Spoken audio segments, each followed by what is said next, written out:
Oke, shalom malam semuanya.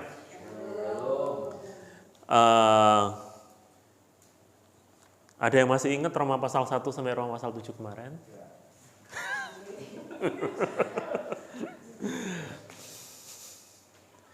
Roma pasal 1 sampai Roma pasal 7 kemarin, sedikit flashback aja mengingatkan bahwa Roma pasal 1 ayat 1 sampai dengan ayat 17 itu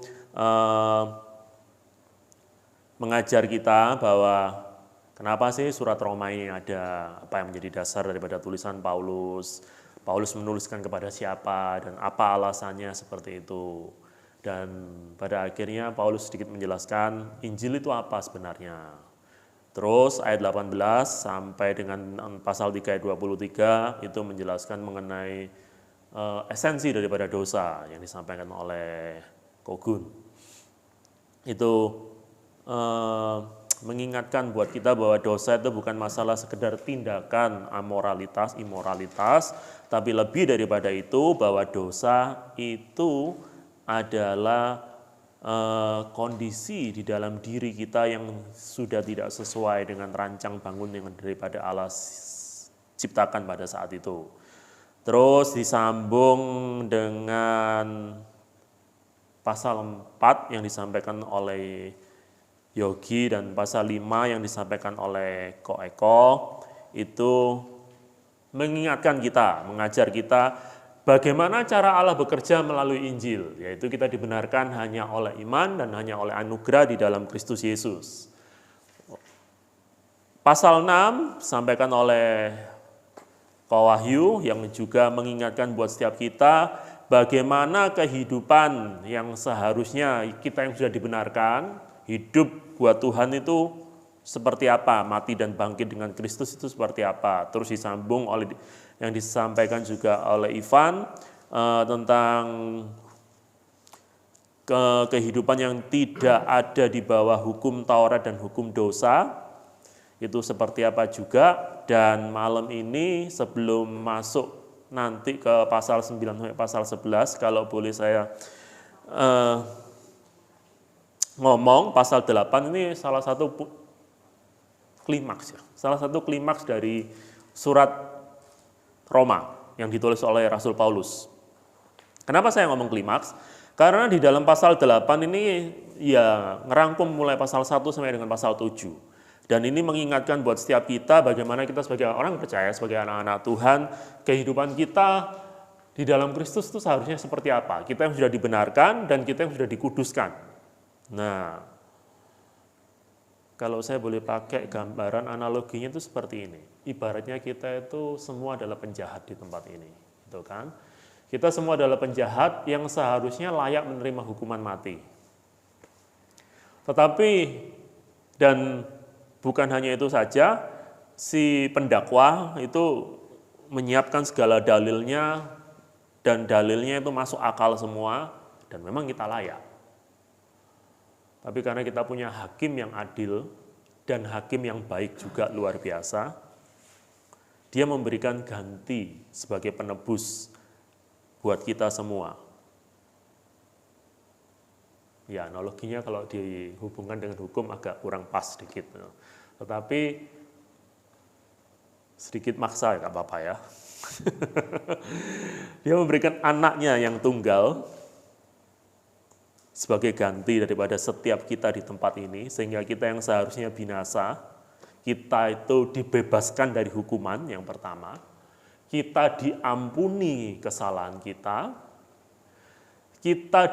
juga dilepaskan dari setiap konsekuensi-konsekuensi hukum yang ada, nama baik kita dipulihkan di tengah-tengah masyarakat.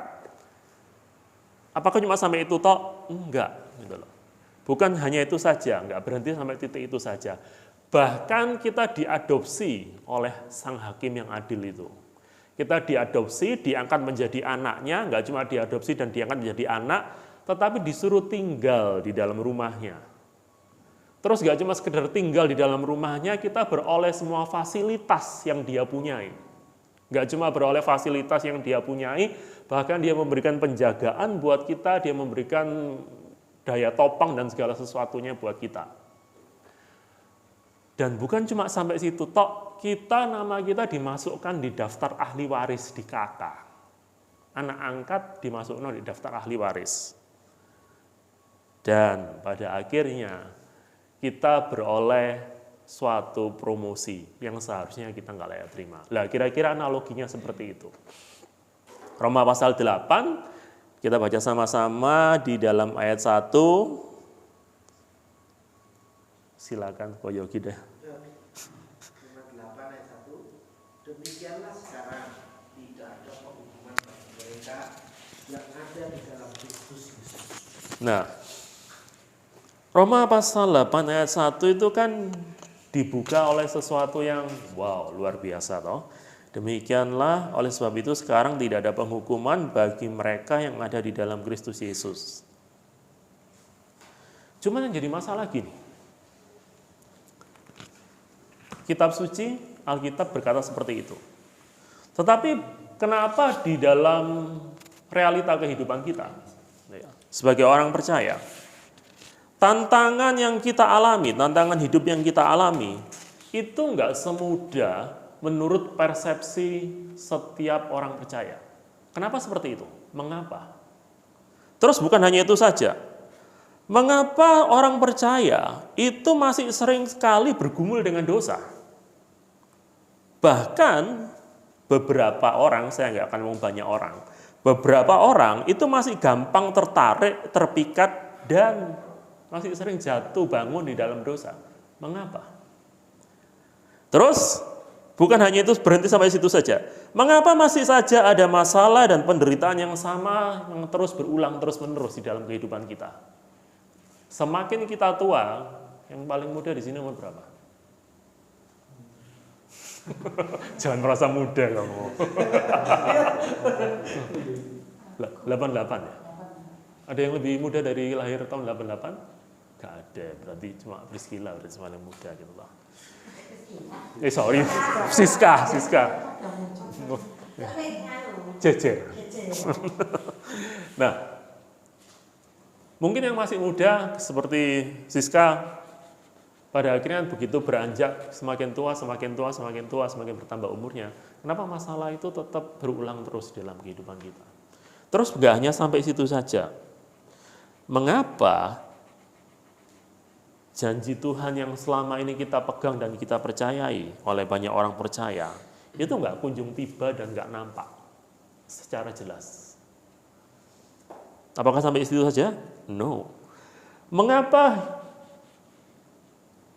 tadi nyanyi apa enggak ya, lupa aku. Tapi mengapa sudah ada nyanyinya juga, mengapa kehidupan yang dijanjikan hidup lebih dari pemenang itu seperti jauh panggang daripada api? Tambah lagi, kalau begitu, apa yang salah dari kehidupan kita sebagai orang percaya? Atau apa yang kita mengerti tentang Tuhan itu kurang tepat? Atau bisa jadi apakah kita betul-betul menangkap pewahyuan dari Tuhan lewat kitab suci ini? Semua pertanyaan-pertanyaan itu, nggak tahu kalian punya pertanyaan yang lain, tapi saya berusaha kira-kira menurut pemahaman saya dan baca-baca dan lihat apa yang ada. Mungkin bisa jadi kurang lebih seperti itu. Semua permasalahan, semua pertanyaan-pertanyaan hidup, seringkali banyak orang percaya itu nggak menemukan jawaban yang betul-betul memuaskan. Dan pada akhirnya, belum lagi pada saat kita kehidupan berjemaat, bergereja satu sama lain, berhubungan satu sama lain di dalam komunitas orang percaya, itu menemui permasalahan-permasalahan dalam relasi. Nah, itu bisa jadi kita akan jatuh di dalam satu ekstrim yang lain juga, jatuh di dalam hal-hal yang akhir-akhir ini banyak terjadi di gereja Tuhan, betul? Mulai dari yang paling tua sampai paling muda, mulai dari yang konvensional sampai yang paling paling relevan, nggak boleh ngomong progresif. Kenapa seperti itu? Nah, kira-kira sebelum saya lanjut, menurut teman-teman, semua pertanyaan-pertanyaan itu, apakah hal itu mengganggu atau enggak? Yung? Ya, cukup mengganggu ya ini. Kadang-kadang kan usaha hidup sesuai apa perintah Tuhan ya tetap aja kadang-kadang izin apa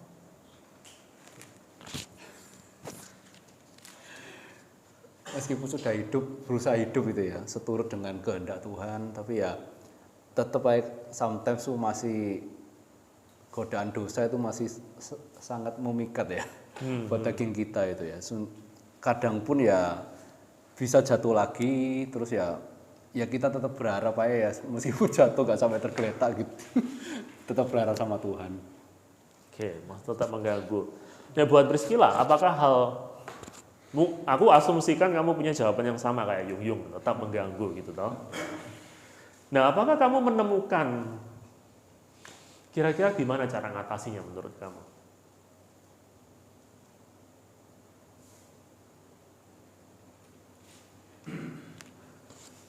Mengatasi untuk tidak jatuh terus dalam dosa. Ya,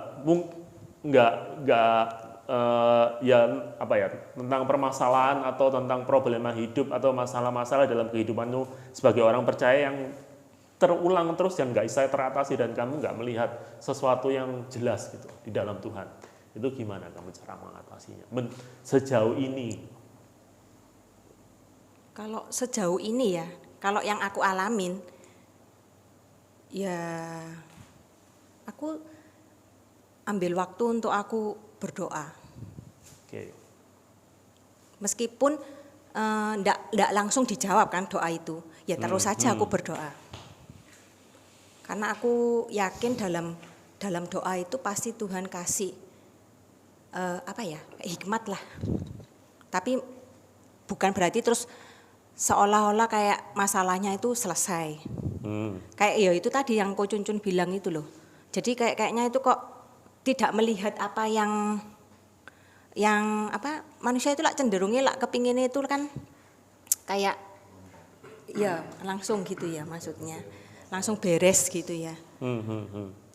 Tapi kan justru yang berproses itu, yang nikmatnya itulah berproses itu tadi. Yang akhirnya Tuhan itu mengasah ya. Kayak gitu. Nah aku sih gitu, kalau aku loh ya. Cuma aku enggak ngerti yang lainnya. Ya, sebelum nanti lanjut yang lainnya gitu. Ya. Itu sebuah problem yang memang harus kita temui, realita hidup yang harus kita temui sebagai orang percaya gitu toh. Mungkin bisa jadi selama ini kita di dalam kos meeting ini habis dikasih firman atau datang pas ibadah minggu habis dengar firman nyanyi bersama seolah-olah itu kayak minum doping gitu. Tapi begitu keluar saya nge-mall ya mungkin sih ngerasa enak gitu ya. Begitu masuk Senin sampai Sabtu itu seolah-olah kayak sesuatu berubah. Nah, dan banyak sekali orang percaya kalau ternyata masih hidup di dalam persepsi yang dia bangun menurut pemikirannya sendiri, menurut konsepnya sendiri, itu tidak jarang akan menemui kekecewaan. Ataupun dia tetap melakukan kewajiban ibadahnya sebagai orang percaya, tetapi sesungguhnya kalau mau ditelusuri gitu ya, kalau mau diinterogasi lebih lagi, kita akan menemukan sisi-sisi ateis di dalam kehidupan orang-orang percaya. Entah dalam hal apa gitu loh. Mungkin di dalam mengatasi permasalahan ekonomi, mungkin pekerjaan, mungkin rumah tangga, mungkin relasi, mungkin yang berhubungan dengan pemerintahan, atau apapun juga. Kita akan ketemu sisi-sisi ateisnya. Sisi-sisi ateis itu dalam arti bukan nggak mempercayai Tuhan sepenuhnya, tetapi di mana mulai mengandalkan usaha sendiri dan menihilkan Tuhan di dalamnya.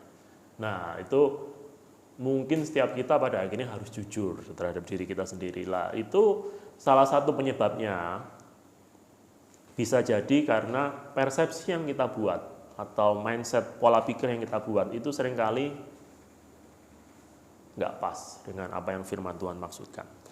Nah, ayat 5 sampai dengan ayat 8, saya bukan bermaksud memsimplifikasi, terlalu menyederhanakan persoalan yang ada gitu toh. Tapi mulai dari ayat 5 sampai ayat 8 kita akan bisa melihat sama-sama. Ternyata problem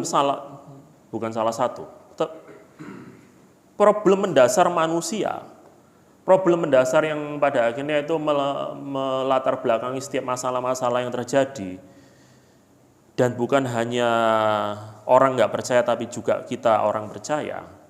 Itu seringkali di sini di ayat 5 bisa tolong bantu dibacakan sis. Sebab mereka yang hidup menurut daging memikirkan hal-hal yang dari daging. Mereka yang hidup menurut roh memikirkan hal-hal yang dari roh. Mereka yang hidup menurut daging memikirkan hal-hal yang dari daging.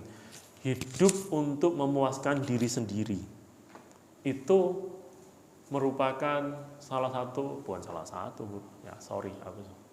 ngomong lagi. Itu merupakan problem mendasar yang pada akhirnya menyebabkan semua permasalahan yang ada di dunia ini.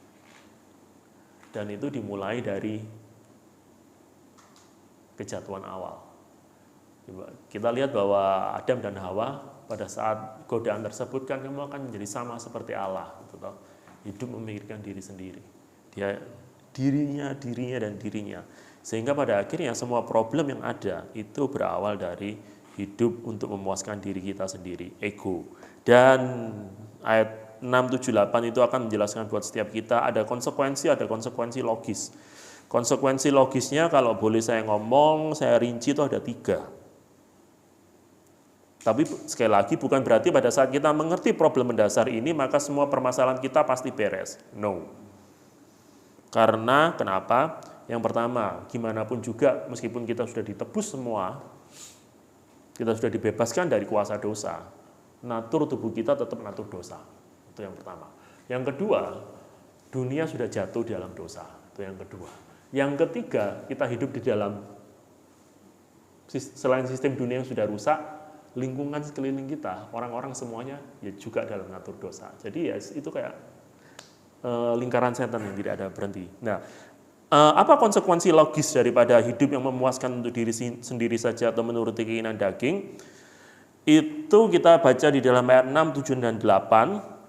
Saya ngomong ada 3, yang pertama tentang kebinasaan. Kebinasaan itu sekali lagi bukan masalah surga dan neraka yang akhir-akhir ini diperdebatkan di sosmed gitu toh, gara-gara tidak percaya Yesus apa hubungannya dengan surga neraka itu toh. Itu bukan sekedar sesederhana itu gitu. Tentang kebinasaan itu ngomong ya kalau Ivan sama Yogi pernah ngomong tentang hidup terpisah daripada Allah gitu. Bukan hanya hidup terpisah dari Allah gitu toh. Hidup terpisah dari Allah itu ngomong juga hidup di dalam rasa tertuduh, takut, kekhawatiran, emosi yang tidak stabil, kalau ngomong bahasa sekarang itu mental health yang terganggu. Orang-orang, saya nggak ngomong semua orang bipolar itu berarti selalu nggak benar, tetapi kalau kita punya kecenderungan tiba-tiba gampang muring-muring, tiba-tiba gampang tertawa, atau tiba-tiba gampang sedih, tiba-tiba gampang seneng, itu hati-hati gitu toh. Kita harus ngecek selalu, atau bisa jadi ya itu medis perlu ditangani, tapi bisa jadi masalah dengan jiwa kita. Bisa jadi yaitu ciri-ciri orang yang hidupnya dalam yang dimaksud Alkitab kebinasaan itu maksudnya seperti itu. Tidak ada ketenangan dalam kehidupannya. Terus konsekuensi logis yang kedua, berseberangan dengan Tuhan. Kita memusuhi Tuhan. Tolong siapa Des, ayat 7 Des. Roma 8 ayat 7, sebab keinginan daging adalah perseteruan. Benar ya? 7 ya? Sebab keinginan daging adalah perseteruan terhadap Allah, karena ia tidak takluk kepada hukum Allah. Nah, hal ini memang tidak mungkin baginya. Ya. Menjadi musuh Allah itu bukan karena Tuhan memusuhi kita, teman-teman. Menjadi musuh Allah itu karena kita sendiri sebagai manusia, kita yang mengambil posisi kita memusuhi Tuhan. Dimana kenapa kita memusuhi Tuhan? Karena kita memilih untuk hidup di luar hukumnya. Kita hidup menentang perintah-perintahnya seperti itu gitu. Nah, pada akhirnya membuat kita memusuhi Tuhan, menjadi musuhnya Tuhan. Ayat 8, Fandi tolong bacakan. Mereka yang hidup dalam daging tidak mungkin berkenan kepada Allah. Ya, konsekuensi logis yang berikutnya, orang yang hidup di dalam daging, yang cenderung menuruti keinginannya sendiri dan selalu menuruti keinginannya sendiri, memuaskan keinginannya sendiri, dia tidak mungkin berkenan kepada Allah. Pada akhirnya kita suatu perasaan tertuduh, dan mengapa kita selalu merasa jauh daripada Tuhan, karena yaitu orang yang uripe sakarepe dhewe itu pada akhirnya Tuhan itu seolah-olah jauh daripada saya. Kenapa seolah-olah? Ya kita harus cek. Kalau kita sudah mengalami hal seperti itu, ada dua. Yang pertama, mungkin saja kita hidup jauh daripada Tuhan, gitu toh. Kita memusuhi Tuhan, kita hidup di luar hukum-hukum Tuhan, kita memilih untuk menuruti keinginan kita sendiri, ya kita perlu bertobat.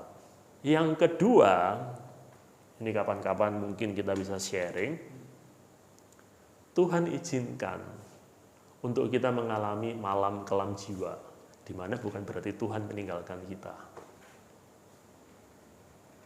Nah, itu kita akan didewasakan lewat proses itu. Nah, tapi pada malam ini lewat Roma pasal 8 kita nggak bicara mengenai itu, tetapi kita bicara mengenai lewat Roma pasal 8 ini hidup yang menurut daging yang menyebabkan semua permasalahan di dunia ini. Saya kepingin share gambar ke teman-teman di grup ya.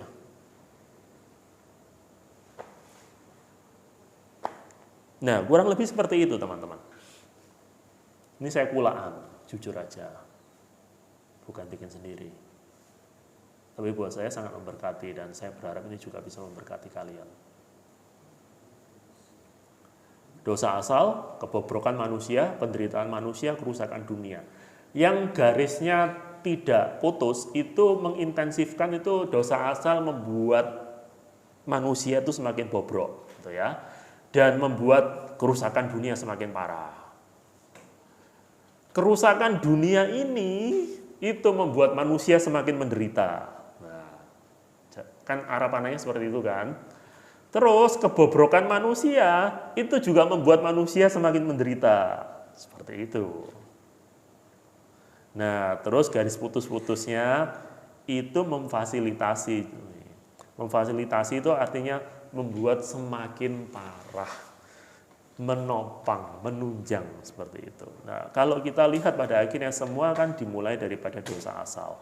Dan semua itu gara-gara manusia mementingkan kepentingannya sendiri. Nah, Roma pasal 8 mengingatkan buat setiap kita, Paulus bukan berusaha memberikan jurus atau tips ya teman-teman ya. Jadi bukan kiat-kiat, bukan tips langkah-langkah praktis juga. Tetapi Paulus lewat surat Roma ini, terutama di pasal 8, berusaha memberikan perspektif yang tepat buat kita. Lewat pewahyuan yang dia dapatkan dari Roh Kudus. Sehingga setiap kita orang percaya, kita itu nggak hidup di dalam konsep kita sendiri dan ekspektasi yang nggak sehat. Harapan-harapan yang nggak sehat, yang nggak sesuai dengan kebenaran firman. Kan kita sama-sama tahu di tempat ini, mesti diajari KB juga, bahwa kita itu kan hidup di dalam zaman akhir, ya toh? Hah? Apa?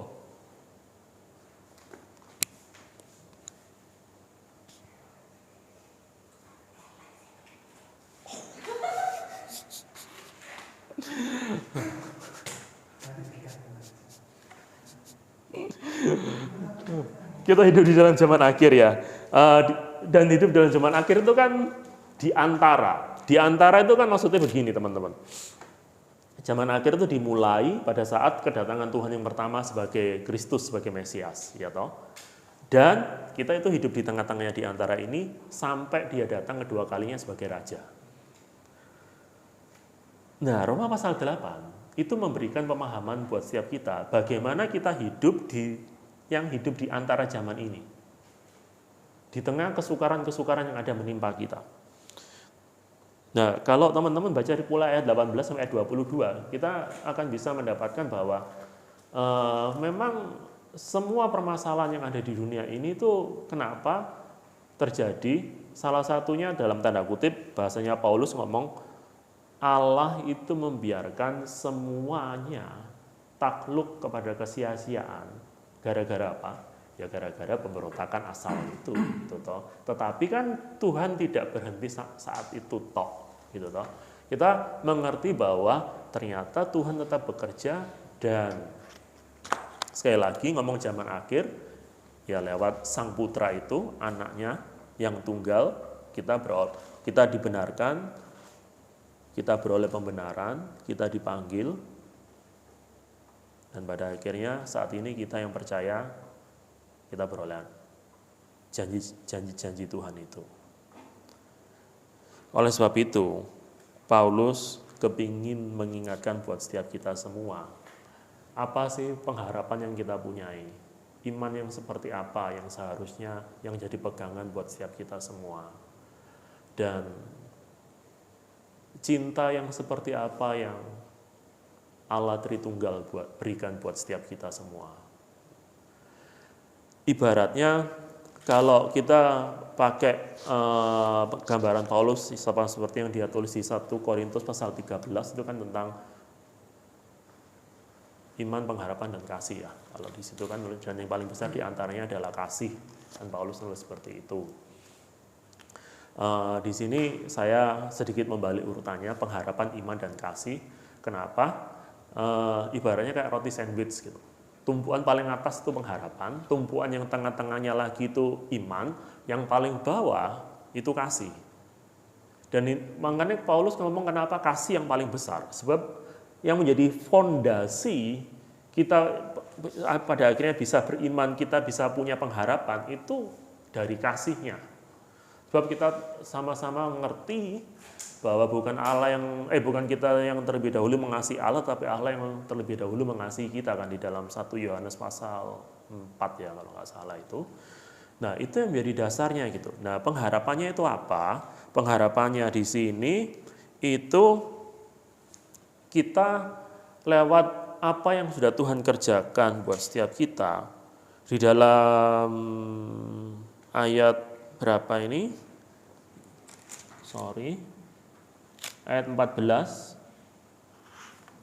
Pak Joni, tolong. Semua orang yang dipimpin oleh Roh Allah adalah anak Allah. Ayat 15-nya sekalian. Sebab kamu tidak menerima roh perbudakan yang membuat kamu menjadi takut lagi, tetapi kamu telah menerima roh yang menjadikan kamu anak Allah. Oleh Roh Allah itu kita berseru, Ya Aba, Ya Bapa. Sampai ayat 17. Roh itu bersaksi bersama-sama dengan roh kita bahwa kita adalah anak-anak Allah. Dan jika kita adalah anak, maka kita juga adalah ahli waris. Maksudnya orang-orang yang berhak menerima janji-janji Allah, yang akan menerimanya bersama-sama dengan Kristus, yaitu jika kita menderita bersama-sama dengan Dia, supaya kita juga dipermuliakan bersama-sama dengan Dia. Amin. Nah, lewat kebenaran firman itu kita diingatkan bahwa kita itu sudah diadopsi sama Tuhan. Kita itu sudah diangkat sama Allah Bapa untuk menjadi anak-anaknya. Tanpa ada pengangkatan kita sebagai anak, maka nggak mungkin kita bisa punya pengharapan. Ya, kita memang dibenarkan. Setelah kita dibenarkan, setelah kita percaya, maka bukan berarti itu ibaratnya yang pada akhirnya nanti akan mana yang ayam dulu atau telur dulu. Tapi maksudnya seperti ini teman-teman. Lewat pembenaran yang Kristus berikan, lalu kita percaya, kita jadi anak. Yohanes 1 ayat berapa itu? Kepada mereka yang percaya, mereka diberikan kuasa untuk menjadi anak-anak Allah. Gitu toh. Nah, roh itu diberikan buat setiap kita. Roh yang menjadikan anak, roh yang mengangkat kita menjadi anak, adopsi. Roh itu juga, roh Allah itu juga roh kebangkitan yang ada di dalam diri Kristus yang diberikan dalam diri kita, yang pada akhirnya kita bisa berkata ya Aba ya Bapa, roh itu juga yang membantu kita untuk bertumbuh menjadi dewasa. Nah, jadi lewat hal-hal tersebut seharusnya membuat kita itu punya pengharapan lebih daripada mereka yang nggak percaya Kristus, daripada mereka yang di luar Kristus. Karena lewat apa yang sudah dikerjakan oleh Bapa, Putra, dan Roh di dalam diri kita, kita mempunyai pengharapan yang luar biasa bahwa kita pada akhirnya akan didewasakan terus-menerus, sehingga ayat Yob, tolong dibaca Yob, tolong bantu saya di ayat 23 sampai 25.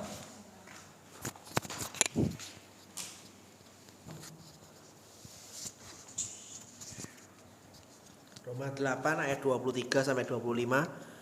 Dan bukan hanya mereka saja, tetapi kita yang telah menerima karunia sulung roh, kita juga mengeluh dalam hati kita sambil menantikan pengangkatan sebagai anak, yaitu pembebasan tubuh kita. Ayat 24, sebab kita diselamatkan dalam pengharapan. Tetapi pengharapan yang dilihat bukan pengharapan lagi. Sebab bagaimana orang masih mengharapkan apa yang dilihatnya. Ayat 25, tetapi jika kita mengharapkan apa yang tidak kita lihat, kita menantikannya dengan tekun. Amin. Nah, itu kan menegaskan buat setiap kita semua bahwa roh Allah yang diberikan di dalam diri kita itu kan bukan kayak DP gitu ya, bukan down payment. Tetapi itu merupakan suatu jaminan penuh, tanda meterai. Kalau nggak salah di surat Efesus, ya Efesus pasal 1 juga bilang seperti itu. Tanda meterai itu bukan yang seperti di, saya dulu pernah dengar pengajaran soalnya, Roh Kudus itu kayak semacam DP buat kita nanti pada akhirnya kita menerima suatu janji penuh, nanti ya pada akhirnya ngomong afterlife, sorga gitu toh. Nanti di sana waktu itu aku ya percaya gitu. Sebab saya belum mengerti. Tapi ternyata setelah mengerti lebih dalam enggak seperti itu, teman-teman. Dan Roh Kudus bukan DP. Roh Kudus itu tanda meterai penuh, jaminan penuh atas diri kita bahwa kita akan didewasakan terus-menerus. Tadi sama seperti sudah diingatkan Ivan lewat doanya, pengharapan kita ayat 28 sampai dengan ayat 30 salah satunya itu bahwa kita percaya segala sesuatu yang menimpa dalam kehidupan kita gitu toh akan mendatangkan kebaikan, entah itu baik atau buruk gitu toh. Bahkan hal yang buruk sekalipun kita percaya ada sebuah kebaikan yang besar di balik keburukan itu atau di balik peristiwa jelek. Karena kita tahu bahwa lewat semuanya itu, kita yang sudah dipanggil, kita yang sudah dibenarkan, kita yang sudah dipilih, kita yang sudah ditetapkan dari semula, kita yang sudah dikasihi, itu pada akhirnya kita akan dijadikan serupa dengan gambar putranya yang sulung, ya toh. Kalau kita ngomong dalam bahasa Koi kan take, kuku besar, anak sulung. Nah itu harapan yang harus menjadi sauh yang kuat buat diri kita orang percaya. Tapi bukan hanya itu saja teman-teman. Kalau cuma harapan tok, dasar imannya itu apa gitu loh. Nah, kalau boleh saya ngomong gini, iman kita sebagai orang percaya itu tidak dibutuhkan suatu ukuran yang besar untuk kita punya iman yang kuat. Setuju atau enggak? Tidak dibutuhkan iman yang besar untuk kita tidak perlu mempunyai ukuran iman yang besar untuk kita bisa kuat. Setuju atau enggak? Berarti apa yang kita butuhkan?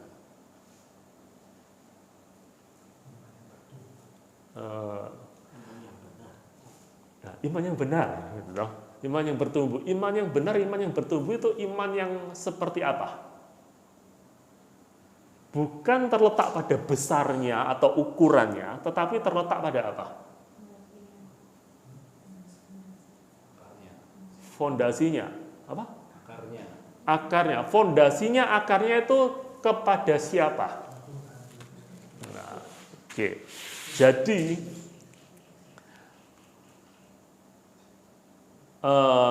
ingat lagunya si JPCC Selangkah Demi Selangkah gitu toh. Waktu itu aku sempat protes salah satu liriknya. Gue kalau imanku tak perlu besar gitu. Loh kok imanku tak perlu besar ya? Cukup sebutir pun dahsyat gitu toh. Kok bisa kayak gini. Oh, setelah belajar lebih dalam lagi, maksudnya begini teman-teman. Memang iman kita nggak perlu besar. Yang penting itu bukan ukuran imannya, tetapi yang lebih penting adalah iman kita itu kita letakkan pada siapa, gitu. Objeknya itu siapa? Itu yang jadi hal pentingnya. Gitu. Pada saat kita meletakkan objek iman itu pada objek yang tepat, ya sudah. Bukan masalah ukuran yang perlu kita punya gitu toh. Saya nggak ngomong kita nggak perlu punya iman yang besar gitu, bukan. Tapi maksudnya seringkali iman yang besar itu seolah-olah ada upaya daripada manusia untuk mengusahakan untuk punya iman yang besar. Padahal untuk punya iman yang kuat itu cukup letakkan selalu pada objek yang tetap terus-menerus dan nggak boleh tergoncangkan sama sekali, nggak boleh berubah, nggak boleh bergeser sedikit pun. Nah, apapun juga yang terjadi pada saat kita meletakkan pada objek iman yang tepat,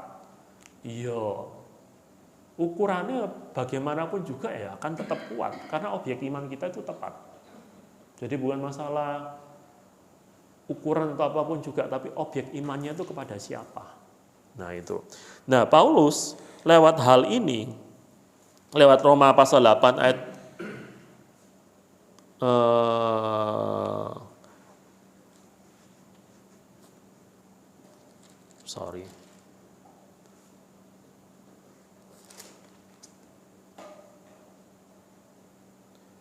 ayat Yung tolong bantu ayat 9 sampai dengan ayat 9. Ya, ayat 9 sampai dengan ayat 11. Roma 8 ayat 9. Tetapi kamu tidak hidup dalam daging melainkan dalam roh, jika memang roh Allah diam di dalam kamu. Tetapi jika orang yang tidak memiliki roh Kristus, ia bukan milik Kristus. Tetapi jika Kristus ada di dalam kamu, maka tubuh memang mati karena dosa, tetapi roh adalah kehidupan oleh karena kebenaran. Dan jika roh Dia yang telah membangkitkan Yesus dari antara orang mati diam di dalam kamu, maka Ia yang telah membangkitkan Kristus Yesus dari antara orang mati akan menghidupkan juga tubuhmu yang fana itu oleh rohnya yang diam dalam kamu. Oke, ada yang punya terjemahan TSI? TSI? Terjemahan sederhana Indonesia. Iya, Yung bisa tolong bantu bacakan TSI yang 9 yang tadi. Roma 8 ayat 9. Tetapi kamu semua yang bersatu dengan Kristus tidak lagi dikuasai oleh nalurimu yang berdosa. Sebaliknya kamu dikuasai oleh roh Allah karena roh Kristus benar-benar ada dalam dirimu. Orang yang tidak memiliki roh Kristus bukanlah milik Kristus. Memang tubuhmu yang selalu ingin berbuat dosa itu tetap akan mati. Tetapi bila Kristus tinggal dalam dirimu, rohnya akan menghidupkan roh dan jiwamu. Karena kamu hidup sesuai dengan pimpinan rohnya dan Dia membenarkan kamu di hadapan Allah. Ingatlah, roh Allah sudah menghidupkan Kristus dari kematian dan sekarang roh itu tinggal dalam diri kita. Maka Dia juga akan menghidupkan kita kembali dengan tubuh yang baru. Mungkin TSI ini bisa lebih jelas daripada ITB gitu toh. Nah, lewat TSI ini kita diajar bahwa ini loh ke dasar imannya, bahwa meskipun dalam kita menghadapi semua tantangan-tantangan yang ada, lewat roh Allah yang ada di dalam diri kita, roh yang membangkitkan Yesus dari antara orang mati, roh yang ada di dalam diri kita, meskipun ya itu kita seringkali jatuh bangun, kita seringkali kepingin menyerah, tapi lewat roh Allah tersebut kita akan bisa aku boleh ngomong move step forward lah, selangkah demi selangkah, mau ngesot apapun juga tetap kita akan bergerak maju terus. Dan lewat hal tersebut ayat 12 Tolong Yung. TSI tetap. Roma 8 ayat 12. Jadi saudara-saudariku, sekarang kita wajib hidup menurut pimpinan Roh Allah. Jangan lagi mengikuti keinginan badani kita yang membinasakan. Ya. Oke, saya bantu. Salah satu terjemahan dalam bahasa Inggrisnya kayak gini juga ngomong. Kita diingatkan untuk kehidupan kita sebagai orang yang sudah dipenuhi oleh Roh Allah. Kehidupan kita adalah kehidupan yang bertanggung jawab kepada Tuhan. Karena kita nggak berhutang kepada daging, karena kita itu sudah dihidupkan oleh Roh Allah. Dan seharusnya kehidupan seperti itu sebagai orang-orang beriman, tanggung jawab kita itu ada. Dan terus pada akhirnya di dalam yang terakhir, ngomong masalah kasih Tuhan, ayat 37 sampai ayat 40. Itu TSI buat saya oke lah. TSI ada? Tolong baca. 37 sampai 40.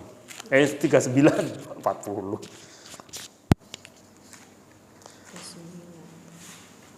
Soto panjang des, 31 sampai 39 dah, tak kasih no kamu kabeh. 31. Iya. Ya, Siska ambil. TSI 3 ya. Roma 8 ayat 31. Jadi apa tanggapan kita tentang semuanya itu? Kalau Allah membela kita, tidak akan ada musuh yang dapat mengalahkan kita. Buktinya, Allah tidak menyayangkan anaknya sendiri, tetapi menyerahkan dia untuk menderita dan dikorbankan demi menyelamatkan kita. Kalau Allah rela memberikan anaknya yang terkasih, tentulah ia akan tetap berbaik hati kepada kita dan memberikan semua hal lain yang sudah dijanjikannya kepada kita.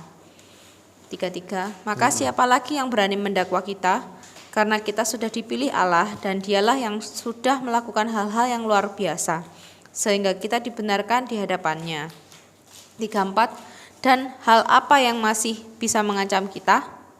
Tidak ada, karena Kristus sudah mati bagi kita. Bahkan dia juga hidup kembali dari kematian dan sekarang duduk di tempat paling terhormat di sisi Allah, yaitu di sebelah kanannya. Dari situlah dia membela kita dan berdoa untuk kita. 35. Kalau begitu, masih adakah yang bisa menghentikan kasih Kristus kepada kita? Tidak ada. Kalau kita ditindas, dianiaya, atau menghadapi kesengsaraan, apakah itu berarti Kristus tidak lagi mengasihi kita? Tidak. Atau kalau kita dilarang membeli makanan dan pakaian, bahkan dibunuh karena kita adalah pengikut Kristus, apakah itu berarti Kristus tidak lagi mengasihi kita? Tidak. 36. Karena memang hal-hal itu masih tetap terjadi pada kita, seperti tertulis dalam kitab suci.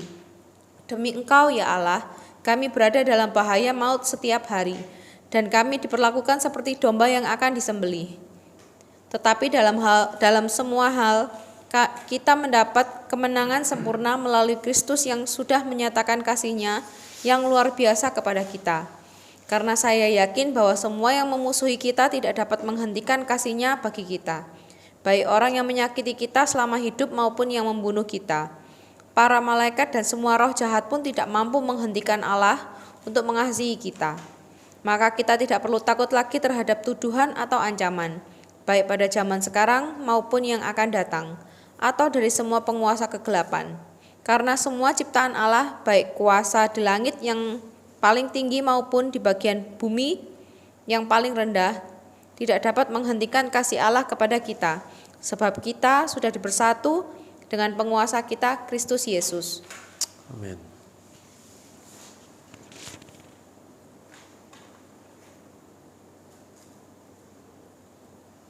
Nah terus dengan hal-hal seperti itu seharusnya apa sih yang membuat kita tetap ragu dalam setiap permasalahan kehidupan ini? Ya kita tahulah kondisi setelah 5 tahun terakhir ini, terutama pokok sejak pandemi sampai sekarang nggak baik-baik saja, gitu. Dan bahkan ke depan pun ya bakal lebih ruwet lagi, bukan secara geopolitik saja, tapi secara ekonomi, secara sosial, secara keamanan. Yang punya anak itu juga harus memikirkan apa yang akan dihadapi oleh tantangan anak-anak kalian gitu toh, akan semakin berat. Orang tua harus membekali dirinya supaya bisa ngajar anak-anaknya seperti apa, terutama mewariskan bukan hanya sekedar warisan harta, tapi warisan iman di dalam Kristus. Itu penting buat anak-anak kita semua di tempat ini, sehingga pada akhirnya jangan sampai, sorry to say gitu toh, sekarang kan banyak bukan sekarang ya, pokok di Indonesia terutama kan gara-gara yang namanya cinta, perkawinan dan segala sesuatunya kan pindah server loh. Akhirnya seperti itu ya kan, kita nggak kepingin anak-anak kita atau siapapun juga, bukan anak secara kandung, baik anak secara kandung atau orang-orang yang lebih muda daripada kita, gara-gara yang namanya pernikahan itu pada akhirnya pindah server. Jangan sampai seperti itu, apalagi kita kan negara muslim terbesar di dunia. Nah, ya bagaimana kita sebagai anak-anak Tuhan di tempat ini melewat Roma pasal 8 yang kalau yaitu saya boleh ngomong, dibuka ayat 1 seperti itu oleh Paulus dan ditutup ayat 39 seperti itu. Tidak ada yang dapat memisahkan kita daripada kasih Kristus. Bahkan di tengah semua permasalahan pun nggak ada. Saya waktu itu pernah sedikit diprotes. Lebih daripada pemenang itu berarti bisa mengatasi permasalahan.